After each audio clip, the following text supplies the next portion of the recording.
Akashvani 101.4 Devikulam spice FM. സാഹിത്യവേള. സാഹിത്യവേളയിലേക്ക് എല്ലാവർക്കും സ്വാഗതം. പ്രിയ ശ്രോതാക്കളെ, ഇന്ന് സാഹിത്യവേളയിൽ രഞ്ജിത്ത് ജോർജ് തൊടുപുഴ അവതരിപ്പിച്ച കഥ, MB രാജൻ അവതരിപ്പിച്ച കവിതകൾ എന്നിവയാണ് ഉൾപ്പെടുത്തിയിരിക്കുന്നത്. ആദ്യം രഞ്ജിത്ത് ജോർജ് തൊടുപുഴ അവതരിപ്പിച്ച കഥയുടെ പേര് Sabari express. Hyderabad study tour കഴിഞ്ഞ് ഞങ്ങൾ തിരികെ നാട്ടിലേക്ക് പോരുകയായിരുന്നു. തീവണ്ടി ഗുണ്ടൂർ സ്റ്റേഷനിലെത്തിയിരുന്നു. ഫാദർ റോയി പുല്ലൻ, ടൂർ കോർഡിനേറ്റർ സത്യനാഥൻ, +1 15ഓളം ആൺകുട്ടികൾ. ഞങ്ങൾ അങ്ങനെ ഇരുന്ന് ഓരോരോ വർത്തമാനങ്ങൾ പറയുകയായിരുന്നു. ആ സംഭവത്തിന് ശേഷം ഇതുവരെ മ്ലാനമായിരുന്ന കുട്ടികളുടെ മുഖത്ത് ഇപ്പോഴാണ് അല്പം തെളിച്ചം കാണുന്നത്. ക്രിസ്റ്റോ കുര്യൻ പറഞ്ഞു, അയാൾക്കിട്ട് നേരെ ചൊവ്വേ 2 കിട്ടിയത് നന്നായി. ഷർട്ടൊക്കെ ആരോ കീറിക്കളഞ്ഞു. അത് ശരിവെച്ച് രോഹൻ ബേബിയും പറഞ്ഞു, തലക്കിട്ടും കിട്ടിയിട്ടുണ്ട്, മുറിഞ്ഞിട്ട് ചോര ഒലിക്കുന്നുണ്ടായിരുന്നു. അങ്ങനെ അവരുടെ വർത്തമാനങ്ങൾ തുടരുന്നതിനിടെ ശബരി എക്സ്പ്രസ് വേഗത കുറച്ചു. മഴ ചാറി പെയ്യുന്നുണ്ടായിരുന്നു. അപ്പോൾ ഞങ്ങളുടെ ടൂർ ഗൈഡ് സത്യനാഥൻ റോയിയച്ചനോട് പറഞ്ഞു, ട്രെയിൻ ഗുണ്ടൂർ സ്റ്റേഷനിലെത്തി, ഇവിടെ 2-3 മിനിറ്റേ നിർത്തൂ. റോയിയച്ചൻ പറഞ്ഞു, ഓ, ഇതാണല്ലേ ഗുണ്ടുമുളകിൻ്റെ നാട്. ഞാനും പുറത്തേക്ക് നോക്കി. നിറയെ ചുവപ്പ് നിറത്തിൽ വിളഞ്ഞു നിൽക്കുന്ന മുളകുപാടങ്ങളുടെ ആ വിശാല ദൃശ്യം ഏറെ മനോഹരമായിരുന്നു. നല്ല ചുവപ്പ് നിറത്തിലുള്ള മുളക് ഉണങ്ങാനായി നിരത്തിയിട്ടിരിക്കുന്നു.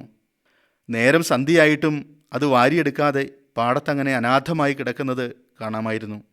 തീവണ്ടി നിന്നതും ഒരു ദീർഘകായനായ പോലീസ് ഓഫീസറും ഒപ്പം 2 കോൺസ്റ്റബിൾമാരും ഞങ്ങളുടെ ബോഗിയിലേക്ക് ശബ്ദഘോഷത്തോടെ പാഞ്ഞു കയറി വന്നു. അയാൾ സിനിമാ സ്റ്റൈലിൽ സ്വയം പരിചയപ്പെടുത്തി. അയാൾ പോലീസ് ഇൻസ്പെക്ടർ ശരവണൻ. അയാൾ തെലുങ്കിൽ എന്തൊക്കെയോ തട്ടിക്കയറി. എനിക്ക് കാര്യമായൊന്നും മനസ്സിലായില്ല. ആരടാ നിങ്ങളുടെ നേതാവ്? അയാൾ ആക്രോശിച്ചപ്പോൾ ഫാദർ റോയി ഒന്ന് പരിങ്ങി. എന്നിട്ട് പതിയെ കൈ ഉയർത്തി, ആ പട്ടാളക്കാരനെ നിങ്ങളാണ് തലയ്ക്കടിച്ച് പരിക്കേൽപ്പിച്ചത്. അയാളുടെ തല പൊട്ടി ചോരയൊഴുകുന്നുണ്ട്. അയാൾ പരാതി തന്നിട്ടുണ്ട്. ആരെയും വെറുതെ വിടില്ല. നിങ്ങളെല്ലാവരും ഗുണ്ടൂർ സ്റ്റേഷനിൽ ഇപ്പോൾ തന്നെ റിപ്പോർട്ട് ചെയ്യണം. അയാൾ പറയുന്നതിന് തെലുങ്കറിയാവുന്ന സത്യനാഥൻ മറുപടി പറയുന്നുണ്ട്. സ്കൂൾ കുട്ടികളുമായി ടൂർ പോയതാണെന്നും തങ്ങളല്ല അയാളെ ആക്രമിച്ചതെന്നുമെല്ലാം വിശദീകരിച്ചെങ്കിലും അയാൾ സമ്മതിച്ചില്ല. ഞങ്ങൾ ട്രെയിനിൽ നിന്നിറങ്ങി. 3 മിനിറ്റ് മാത്രമാണ് ഗുണ്ടൂരിൽ നിർത്താറുള്ളതെങ്കിലും ഇപ്പോൾ ട്രെയിൻ നിർത്തിയിട്ട് 10 മിനിറ്റ് കഴിഞ്ഞിരിക്കുന്നു. എനിക്കാകെ പേടി തോന്നി. യാത്ര മുടങ്ങുമോ? എല്ലാവരെയും സ്റ്റേഷനിൽ പിടിച്ചിടുമോ? വല്ലാത്ത ആശങ്കയുടെ നിമിഷങ്ങളാണ് കടന്നു പോകുന്നത്.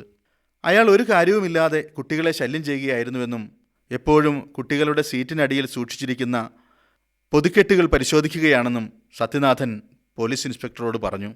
പട്ടാളക്കാരൻ ആദ്യമൊന്നും അത് സമ്മതിച്ചില്ല. പോലീസ് സ്വരം കടുപ്പിച്ച് ചോദിച്ചപ്പോൾ 10-12 പാക്കറ്റുകൾ ഉണ്ടെന്ന് പറഞ്ഞ് അയാൾ പരിങ്ങി. അയാളുടെ കള്ളത്തരം മനസ്സിലാക്കിയ പോലീസ് എല്ലാവരോടും ട്രെയിനിൽ കയറിക്കൊള്ളാൻ പറഞ്ഞു. ഞങ്ങളെല്ലാം ഏറെ ആശ്വാസത്തോടെ ട്രെയിനിൽ കയറി യാത്ര തുടർന്നു. എന്നാൽ ചോര പുരണ്ട വസ്ത്രവുമായി അയാൾ വീണ്ടും ഞങ്ങളുടെ ബോഗിയിലെത്തി. നിന്നെയൊക്കെ കാണിച്ചു തരാമടാ, ഞാൻ ആരാണെന്ന് നിനക്കൊന്നും അറിയില്ല എന്ന് പറഞ്ഞ് ഭീഷണിപ്പെടുത്തിയ ശേഷം അയാൾ വേറെ ഏതോ കമ്പാർട്ട്മെൻറ്റിലേക്ക് പോയി. ഞാൻ പ്രിൻസിപ്പൽ ഫാദർ റോയിയോട് അല്പം ആശങ്കയോടെ ചോദിച്ചു, കുട്ടികൾ ഇറങ്ങുന്ന സമയത്ത് ഇയാൾ എന്തെങ്കിലും ചെയ്യുമോ? ഫാദർ റോയി പറഞ്ഞു, പേടിക്കാനൊന്നുമില്ല. ഞാൻ റെയിൽവേ പോലീസിൽ വിളിച്ചു പറഞ്ഞിട്ടുണ്ട്. ആലുവ സ്റ്റേഷനിലെത്തുമ്പോൾ അവർ വരാമെന്ന് പറഞ്ഞിട്ടുണ്ട്. അപ്പോഴേക്കും ട്രെയിൻ നല്ല വേഗതയിൽ പായാൻ തുടങ്ങിയിരുന്നു. +1 9ാം ക്ലാസ്സിലെയും കുട്ടികളാണ് ടൂർ വന്നിരിക്കുന്നത്. ആൺകുട്ടികളും പെൺകുട്ടികളും ഉൾപ്പെടെ ആകെ 80 പേരുണ്ട്. ഒപ്പം 8 അധ്യാപകരും. എല്ലാവരും നല്ല സന്തോഷത്തിമിർപ്പിലായിരുന്നു. ഗോൽക്കൊണ്ട ഫോർട്ടിലെ ലേസർ ഷോയും സ്നോ വേൾഡിലെ മഞ്ഞും തണുപ്പും എല്ലാവരും നന്നായി ആസ്വദിച്ചു. കോട്ടയുടെ വിസ്മയിപ്പിക്കുന്ന ഗാംഭീര്യം അമ്പരപ്പിക്കുന്നതായിരുന്നു. തണുപ്പിനെ പ്രതിരോധിക്കുന്ന പ്രത്യേക ഉടുപ്പും ബൂട്ടുമെല്ലാം അണിഞ്ഞതിനാൽ സ്നോ വേൾഡിലെ മഞ്ഞ് വാരി മുഖത്തേക്ക് മെല്ലെ എറിയുന്ന കളിയിലായിരുന്നു കുട്ടികൾ. പിന്നെ കുറേ പേരവിടെ വോളിബോൾ കളിക്കുന്നതും കണ്ടു. രാമോജി ഫിലിം സിറ്റിയിലെ തകർപ്പൻ കാഴ്ചകളായിരുന്നു കൂടുതൽ പേരുടെയും മനം കവർന്നത്. പല സിനിമകളുടെയും ഷൂട്ടിംഗ് സെറ്റുകളും വിദേശ രാജ്യങ്ങളുടെ തനിപ്പകർപ്പായ കെട്ടിടങ്ങൾ ഒരുക്കിയിരിക്കുന്നതും ഡ്യൂപ്ലിക്കേറ്റ് ട്രെയിനുമെല്ലാം കുട്ടികളേറെ കൗതുകത്തോടെ ആസ്വദിച്ചു. സിനിമയിലെ സ്റ്റണ്ട് ചിത്രീകരണ ഡെമോയും അവർക്കിഷ്ടമായി. പിന്നീട് സന്ദർശനം നടത്തിയ ചാർമിനാറിൻ്റെ പ്രൗഢിയും എല്ലാവരും നോക്കി നിന്നു. ട്രെയിനിൽ കയറിയ ശേഷം കുട്ടികൾ ഓരോരുത്തരും ഗ്രൂപ്പ് തിരിഞ്ഞ് അവരവർക്ക് സന്തോഷം ലഭിക്കുന്ന നേരമ്പോക്കുകളിൽ ഏർപ്പെട്ടു. ഞാനും ഞങ്ങളുടെ പ്രിൻസിപ്പൽ റോയി അച്ഛനും ടൂറിൻ്റെ എസ്കോട്ടിംഗ് സ്റ്റാഫായി വന്ന ജിബി പോൾ സാറും ലൈബ്രറിയൻ വേണു സരികയും അനാമിക ടീച്ചറും പിന്നെ +1 ശ്വേതയും വാശിയിൽ ചീട്ടുകളിയിലായിരുന്നു.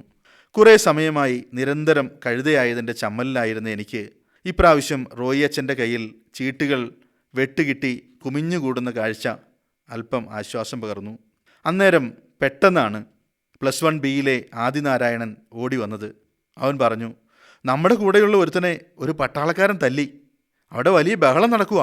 അവൻ്റെ മോന്തക്കിട്ടാണ് അടിച്ചത്. വേഗം വാ. അതും പറഞ്ഞ് അവൻ തിരിഞ്ഞോടി. ഞങ്ങൾ അവൻ്റെ പിറകെ വെച്ചു പിടിച്ചു. ഞങ്ങൾ ചെല്ലുമ്പോഴുണ്ട് അരോഗ ദൃഢഗാത്രനായ ഒരു കൂറ്റൻ മനുഷ്യനാണ് എതിരാളി. അയാൾ നിന്ന് കയർക്കുകയാണ്. ഇങ്ങനെയൊന്നുമല്ല കുട്ടികളെ ടൂർ കൊണ്ടുപോകേണ്ടത്. യാതൊരു അച്ചടക്കവുമില്ലാത്ത ഇവന്മാരെയൊക്കെ ചൂരലിനടിച്ച് തൊലി പൊളിക്കണം. തെമ്മാടികൾ. എന്താ കാര്യം? ഫാദർ റോയി അയാളോട് തിരക്കി. അയാൾ പരുഷമായി പറഞ്ഞു, തൻ്റെ കുട്ടികൾ എന്നെ തെറി വിളിച്ചു. ഇതാണോ നിങ്ങളിവരെ പഠിപ്പിക്കുന്നത്? എന്തൊരു വഷളൻ സംസ്കാരമാണിത്. അപ്പോൾ അച്ഛൻ ചോദിച്ചു, അതിന് താങ്കൾ എന്തിനാണ് അവൻ്റെ കരണത്തടിച്ചത്? കാര്യം പറഞ്ഞാൽ മനസ്സിലാവില്ലേ? ദേഹോപദ്രവം ഏൽപ്പിക്കാൻ നിങ്ങൾക്ക് ആരാണ് അധികാരം തന്നത്? അപ്പോൾ +1 ആൺകുട്ടികളെല്ലാം കൂടി ബഹളം വെച്ചത് അയാളെ തിരിച്ചടിക്കണം എന്നും പറഞ്ഞായിരുന്നു. തൊട്ടുപിറകിലുള്ള കമ്പാർട്ട്മെൻറ്റിൽ കേരളത്തിൽ നിന്നുള്ള ഏതോ സ്കൂളിലെ അധ്യാപകർ കുടുംബസമേതം ടൂർ പോയിട്ട് വരുന്നതായിരുന്നു. അവരിലെ ഏതാനും അധ്യാപകർ വന്ന് കാര്യമറിയാതെ ഞങ്ങളോട് കയർത്തു. നിങ്ങൾ എന്താണ് ഇങ്ങനെ യുവന്മാരെ അഴിച്ചു വിട്ടിരിക്കുന്നത്? ഇവരെ നിയന്ത്രിക്കാൻ നിങ്ങൾ നോക്കിയാൽ നടക്കില്ലേ? ഉടനെ കുട്ടികളോട് അടങ്ങി നിൽക്കാൻ ഞങ്ങൾ ആവശ്യപ്പെട്ടു. ഒന്ന് ഒതുങ്ങിയെങ്കിലും അവന്മാർ ആകെ നിരാശരായി കാണപ്പെട്ടു. അടികിട്ടിയ കിരൺ ബാബു പറഞ്ഞു, അന്നേരം തന്നെ അവനിട്ട് തിരിച്ചൊന്ന് കൊടുത്താൽ മതിയായിരുന്നു. അപ്പോൾ ജസ്റ്റിൻ കെ ചാണ്ടി പറഞ്ഞു, എടാ കിരണേ, ഇനിയിപ്പോൾ പോയ ബുദ്ധി ആന പിടിച്ചാൽ തിരിച്ചു കിട്ടുമോ? സത്യനാഥൻ പട്ടാളക്കാരൻ്റെ അടുത്ത് പോയി വളരെ നയപരമായി സംസാരിക്കാൻ ആരംഭിച്ചു. താങ്കളുടെ പേര്? അയാൾ താൽപ്പര്യരഹിതമായ മട്ടിൽ പറഞ്ഞു, എൻ്റെ പേര് ആനന്ദ് ശേഖർ. നിങ്ങളുടെ ഒപ്പമുള്ള കുട്ടികൾ എന്നോട് വളരെ മോശമായാണ് പെരുമാറിയത്. വളരെ വൃത്തികെട്ട തെറിയാണ് അവരെന്നെ വിളിച്ചത്. വളരെ പരുക്കൻ ശബ്ദത്തിൽ അയാൾ പറഞ്ഞു, പക്ഷേ താങ്കളാണ് ഞങ്ങളുടെ കുട്ടിയെ അടിച്ചത്. ആക്രമിക്കാൻ താങ്കൾക്ക് എന്താണ് അധികാരം? കേസാക്കണമെന്നൊന്നും ഞങ്ങൾക്ക് താല്പര്യമില്ല. പക്ഷേ ഈ സംഭവത്തിൽ ഞങ്ങളുടെ പ്രിൻസിപ്പലിൻ്റെ മുമ്പിൽ ക്ഷമ പറഞ്ഞാൽ പ്രശ്നം രമ്യതയിൽ അവസാനിപ്പിക്കാം. സത്യനാഥൻ വളരെ സമാധാനപരമായി പ്രശ്നം അവസാനിപ്പിക്കാൻ ഒരു ശ്രമം കൂടി നടത്തി നോക്കി. പക്ഷേ അയാൾ വഴങ്ങാനുള്ള ഒരു സാധ്യതയും കാണുന്നുണ്ടായിരുന്നില്ല. പൊട്ടിത്തെറിക്കും പോലെ അയാൾ ആക്രോശിച്ചു, ഞാൻ ക്ഷമ പറയാനോ? തനിക്കെന്താ ഭ്രാന്തുണ്ടോ? അവൻ ആ സ്കൗണ്ടറൽ, ആ തെമ്മാടി, അവൻ എന്നോടാണ് ക്ഷമ പറയേണ്ടത്. ജീവിതത്തിൽ ആദ്യമായാണ് എന്നോട് ഇത്തരത്തിലൊരാൾ തെറി വിളിക്കുന്നത്. ക്ഷമ പറയണം പോലും. അയാൾ എന്തൊക്കെയോ പിറുപിറുക്കുന്നുണ്ടായിരുന്നു. സത്യത്തിൽ സംഭവിച്ചതെന്തെന്ന് കുട്ടികൾ വിവരിച്ചപ്പോഴാണ് സംഗതിയുടെ ഗുട്ടൻസ് എന്തെന്ന് മനസ്സിലായത്. പട്ടാളക്കാരൻ എന്ന് സ്വയം വിശേഷിപ്പിച്ചയാൾ നിരവധി പൊതിക്കെട്ടുകൾ ഓരോ സീറ്റിൻ്റെയും അടിയിൽ കൊണ്ടുവന്ന് സൂക്ഷിച്ചിരിക്കുകയാണ്. ഇടയ്ക്കിടെ അയാൾ ഓരോ പൊതിയും അഴിച്ചു പരിശോധിക്കുന്നുണ്ടായിരുന്നു. ഈ നിരന്തര പരിശോധനയുടെ ശല്യം കാരണം പൊറുതിമുട്ടിയപ്പോഴാണ് കുട്ടികളിൽ ചിലർ ഡോസ് കൂടിയ തെറികൾ മലയാളത്തിൽ അയാളെ പറയാൻ തുടങ്ങിയത്. അയാളുടെ ഒഴുക്കുള്ള ഹിന്ദി കേട്ട് ഹിന്ദിക്കാരനാണെന്ന് കുട്ടികൾ തെറ്റിദ്ധരിക്കുകയാണുണ്ടായത്. അയാൾക്ക് മലയാളം അറിയില്ലെന്നാണ് കുട്ടികൾ വിചാരിച്ചത്. അയാളാകട്ടെ കുട്ടികളെ കൊണ്ട് കൂടുതൽ പറയിപ്പിക്കണമെന്ന വാശിയിലായിരുന്നു. അങ്ങനെയാണ് കിരൺ ബാബു അയാളുടെ കെണിയിൽപ്പെട്ടത്. അവൻ തനിക്കറിയാവുന്ന പരമാവധി ശക്തമായ മലയാളത്തെറികൾ അയാളെ വിളിച്ചു. അപ്പോഴാണ് അയാൾ കിരൺ ബാബുവിൻ്റെ മുഖത്തടിച്ചത്. അടിയേറ്റ അവൻ എന്തു ചെയ്യണമെന്നറിയാതെ സ്തംഭിച്ചുപോയി. അടിയും കഴിഞ്ഞ് ആ അജാനുബാഹുവായ മനുഷ്യൻ അവിടെ നിന്നും പോവുകയും ചെയ്തു. കുറച്ചു സമയം കഴിഞ്ഞ് അയാൾ അടുത്തുള്ള ബോഗിയിൽ വന്ന് വീണ്ടും എന്തോ വാക്കുതർക്കമുണ്ടാക്കി. അന്നേരം അവിടെയുള്ള ആളുകളാണ് അയാളെ പഞ്ഞിക്കിട്ടത്. ആരോ അയാളുടെ തലയ്ക്കടിച്ചു. ചോര ഒഴുകിയപ്പോൾ അയാൾ പെട്ടെന്ന് തൻ്റെ ബാഗിൽ നിന്ന് എന്തോ മരുന്നെടുത്ത് പുരട്ടി. നിന്നെയൊക്കെ കാണിച്ചു തരാമടാ എന്നും പറഞ്ഞ് വേറെ ബോഗിയിലേക്ക് മാറി. അയാൾ എന്തെങ്കിലും അതിക്രമം ചെയ്തേക്കുമെന്ന് ഭയന്ന് പ്രിൻസിപ്പൽ അച്ഛൻ റെയിൽവേ പോലീസുമായി ബന്ധപ്പെട്ടിരുന്നു.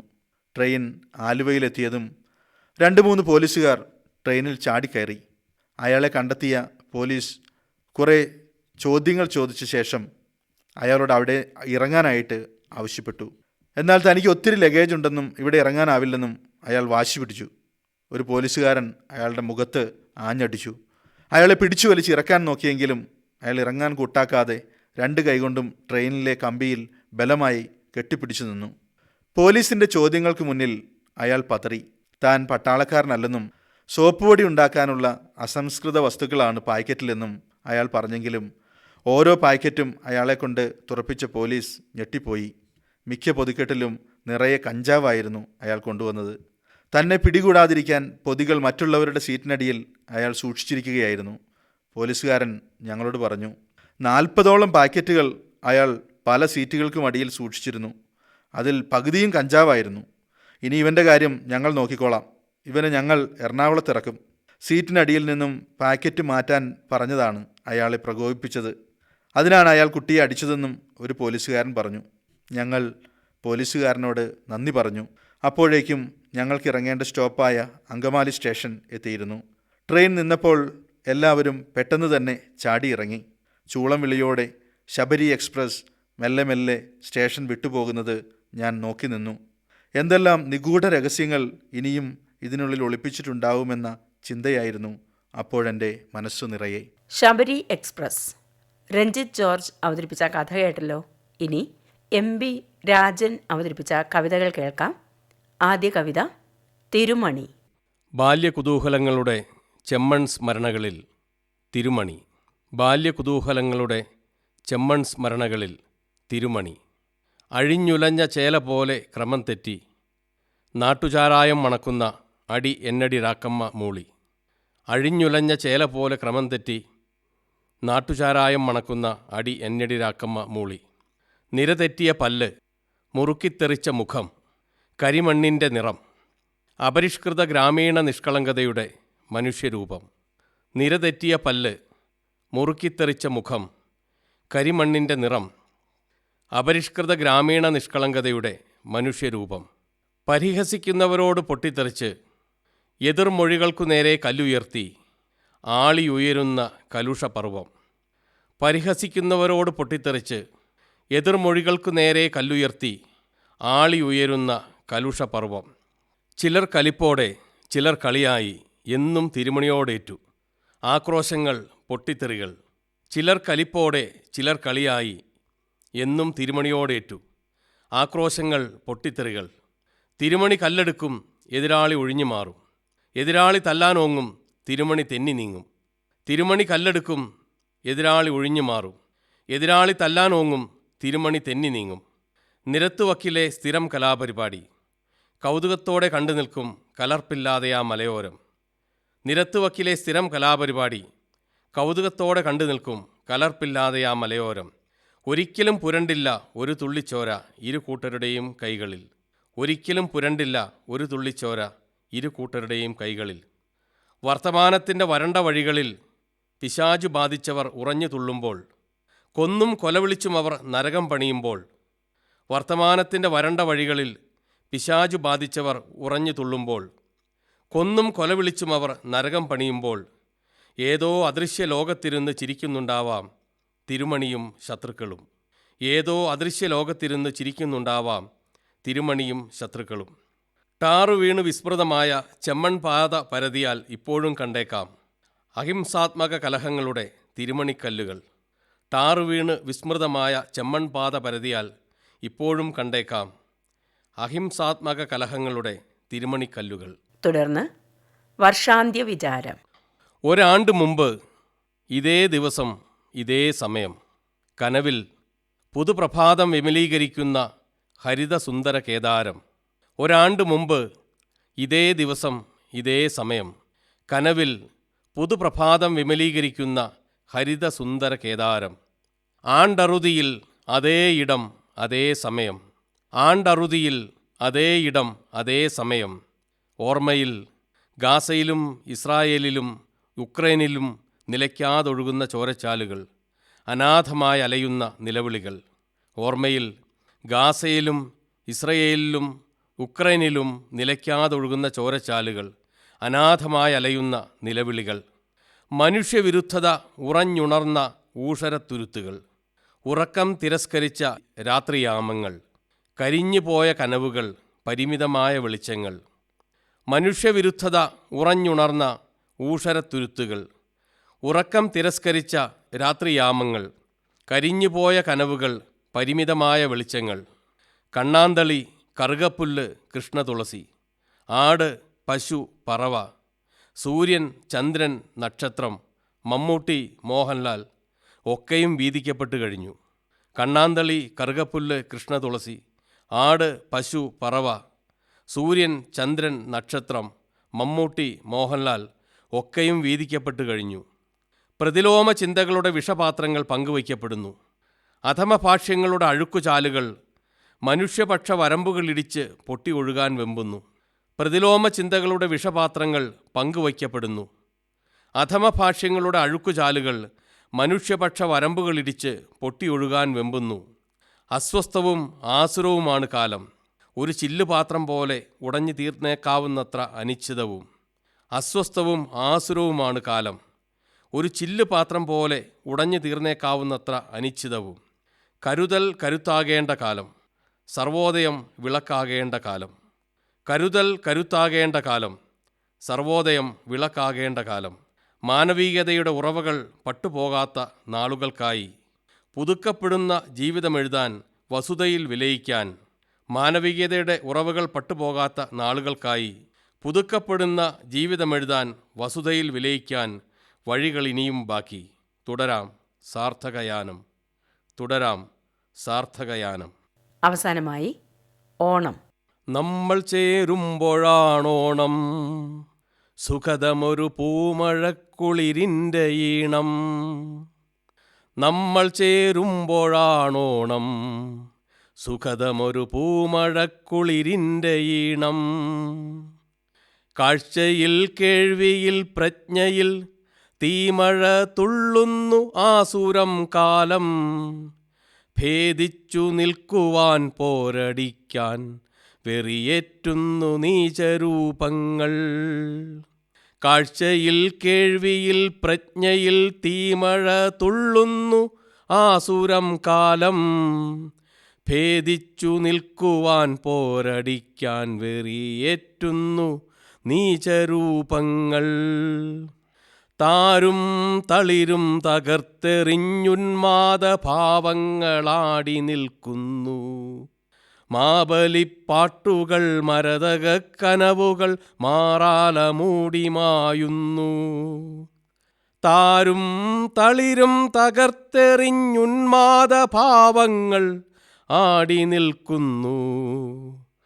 മാബലിപ്പാട്ടുകൾ മരതകക്കനവുകൾ മാറാല മൂടി മായുന്നു. എത്ര കടുത്ത പരീക്ഷണശാലകൾ പരുവപ്പെടുത്തിയോർ നമ്മൾ. എത്രയോ കണ്ണീർ നിലങ്ങളിൽ തളരാതെ ഒത്തുപിടിച്ചവർ നമ്മൾ. എത്ര കടുത്ത പരീക്ഷണശാലകൾ പരുവപ്പെടുത്തിയോർ നമ്മൾ. എത്രയോ കണ്ണീർ നിലങ്ങളിൽ തളരാതെ ഒത്തുപിടിച്ചവർ നമ്മൾ. മാനവസ്നേഹത്തിൻ പച്ചത്തുരുത്തെന്നു ലോകം വിളിക്കുന്ന നാട്. മാനവൈക്യത്തിൻ്റെ ദീപ്തിപ്രസാദമായി വാഴും മലയാളി വീട്. മാനവസ്നേഹത്തിൻ പച്ചത്തുരുത്തെന്നു ലോകം വിളിക്കുന്ന നാട്. മാനവൈക്യത്തിൻ്റെ ദീപ്തിപ്രസാദമായി വാഴും മലയാളി വീട്. ഭേദങ്ങളെല്ലാം വെടിഞ്ഞി പ്രപഞ്ചത്തെ ചേർത്തണയ്ക്കും തറവാട്. ഏതു ജീവിക്കും ഇടമി വീടുണ്ടെന്ന് നേരോടെ ചൊല്ലുന്ന കൂട്. ഭേദങ്ങളെല്ലാം വെടിഞ്ഞി പ്രപഞ്ചത്തെ ചേർത്തണയ്ക്കും തറവാട്. ഏതു ജീവിക്കും ഇടമി വീടുണ്ടെന്നു നേരോടെ ചൊല്ലുന്ന കൂട്. എല്ലാരുമൊത്തു തെളിയിച്ചൊരീച്ചെരാതെന്നും കെടാതെ വിളങ്ങാൻ പൊന്നോണ നാളിൻ്റെ സ്നേഹനിലാവലത്തെന്നലിൽ ഒന്നായലിയാം. പേമാരി മാറി പുതിയ പ്രഭാതത്തിൻ തേരുരുൾ ശീലുകൾ കേൾപ്പൂ. ഓണം മനസ്സിൽ നിറയ്ക്കും പ്രഭയുമായി കാത്തിരിക്കാമെതിരേൽക്കാം. പേമാരി മാറി പുതിയ പ്രഭാതത്തിൻ തേരുരുൾ ശീലുകൾ കേൾപ്പൂ. ഓണം മനസ്സിൽ നിറയ്ക്കും പ്രഭയുമായി കാത്തിരിക്കാമെതിരേൽക്കാം. കൂരിരുൾ തോൽക്കുന്ന കാലം സുനിശ്ചിതം, നാം ഒത്തു നിൽക്കിൽ സുസാധ്യം. കൂരിരുൾ തോൽക്കുന്ന കാലം സുനിശ്ചിതം, നാം ഒത്തു നിൽക്കിൽ സുസാധ്യം. MP രാജൻ അവതരിപ്പിച്ച കവിതകൾ, രഞ്ജിത്ത് ജോർജ് തൊടുപുഴ അവതരിപ്പിച്ച കഥ എന്നിവയാണ് സാഹിത്യവേളയിൽ നിങ്ങൾ ഇതുവരെ കേട്ടത്.